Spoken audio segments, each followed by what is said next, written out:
malen wore neri yandial kashon wore rey ler kana me biya ler mi pai to gan tama biya jeling tenen gwasa me mishejek nyoka kanete kokien go ba jeling an wartin kokien goro ban go jin biya subscribe kabi notification bell ja twany mi jiram jidit kon ngaja go an we dan doran tere kur kache kenen no kan kwaran kon tin tere rek ni shikarwach jaken ngane ko nyen ka jang nyen ke kume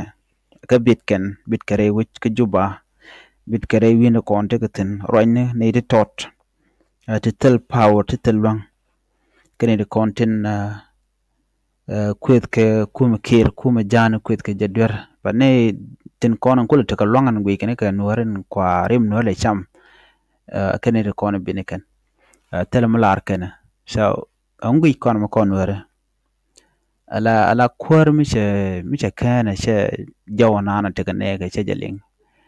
liya dan liu ka ne ga che roch ke chiri me je to ka nasir che to ka ulang che to ka longo shuk che to ka mayam che to ka kobo kena gwat especially me roi kon ke mana to ka kobo ka kwi jaba ki kwi murle kan war kan man condemn ne den kon je ke choje melong agani kontin de dagutin kule rom kanetin kontin la jaba ko en murlene ko agale use wuda me kirme yadit ko bikan waretin te re wichin winami la jonglei chan la jonglei kana jen greater panal kan la gota kontin wate gaten kana ko la makelong dona tin man kan ware ngwasamo jeje bor kana ko na kan ware all the ways tu kono wal benetama kana ko na shunkel kan ware mi kon wi kona naga dan la nakan wani shang ka kan la jalu jone kaya mi chawo mi chikano gang karden ka jang bin war bikan la no miladin mo me jagalan wara konen te re ki juba ki winten ko ken wara konen cha ko kitin kon te kel ka jor quick kenano ala bom dien no te da which they don't know strengths no te da which mitelagan wara konen ngwan wara konen da which in tetken ga match right now tel mi de chol nuaran tama ala bom nuare keliu jada so ko kujamo eno kwar mi chung kel kanwari at this time kate ka lwang dioje mano gwadan be min nuare mi jel kan ka loy kel da gwan go de kan ke lok de kan ke watch de kan ke chikan de jako de kan be rol nuare de naren kapchong ko chaga de support we all should stop supporting them kotin let ken ke dakana door first of all nakana kon e kola nuare ka chol kon ken go ken ne ko kwar te shung ka kwidan go na kon te gaten mi shu yire kume ni parliament dan la dung South Sudan e dia la kon tin te ten ati lat kan wat let kan ngot ka kwin ware ka kwidon ware but when it come to the time go na kan ware they keep quiet but which it come to the time of gaining money ka shon ware they show up especially by the time dana banga lat keje queen kware ke queen gwini re wika South Sudan biakanen men beka but right now they are not coming right now they are not showing up here in this time of need sandana gorge kegeje gorka chomdian gorka bomdian gorko de randera men jega latka ka dora dera jaga but they still keep on insisting that it take ka kume karun bige beneka community ba bakwan ko I'm telling you bom keliu ja don ware dere beje lunka ken wo brand ba pat a changa jaram dana gwe kene je ka jano lede tishorian lot telam lade right now ka tam me michunya so gwaden be nyo de gwan wo de ngwane de kan mutok de kan lat community lu instead of ngwane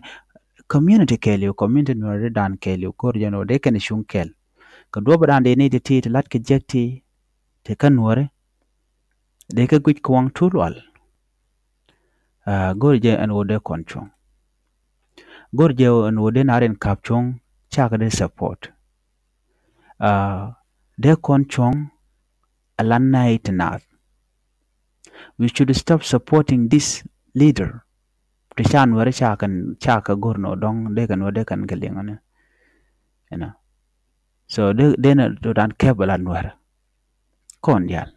So again the only ways men je gwich kur la ga na ter ka doran la dora jenen tong motisha pay ke yu bu bana don wari ite ke territory ma gor kana especially men le ro ka ulan ka nasir. So chi chong ma le ro ka fan ga chi chong ma le ro ka mayom chi chong kan yorti kwa ka le gwich anware. So what the enemy does all the way la ja gor no be yene dialo be dak jen let kir ma ya jen tactic use and tama be dak ko sha dun bile long. So my suggestion is this: we go con it bu ni amre teka ala nuare ki as a society chana kwar con chi chon kon kel chana ko weekend ya lay disown them akai she ro jala ne kon akai sha ne kon ko chicken cher ka kwidan a changa ran powerful metedi. You have to learn to reject them. Kon dial kel mo kon wo jal ka jaw kel wa dor mu jal kel okay chel tel cha lele let me simply say de larno andoro mo me jala kel cha ja nyon ka chi jana nyan ba la bum ne ken kala ken ti jero kon lar ko rodien ken ka geira ko. So wana jal kel na community dan ba mo gwana jen ba jalat bi community dan be yek jal kel ka bo win war ba jalat ka bana change murungo kon bu kon lon ka lena community dan chi week okay community dan chi nyan community dan nga jalat duno mi te kon daglane den community dan ba nyan ban mi jal kon kel community dan che bi nyan bi atemal.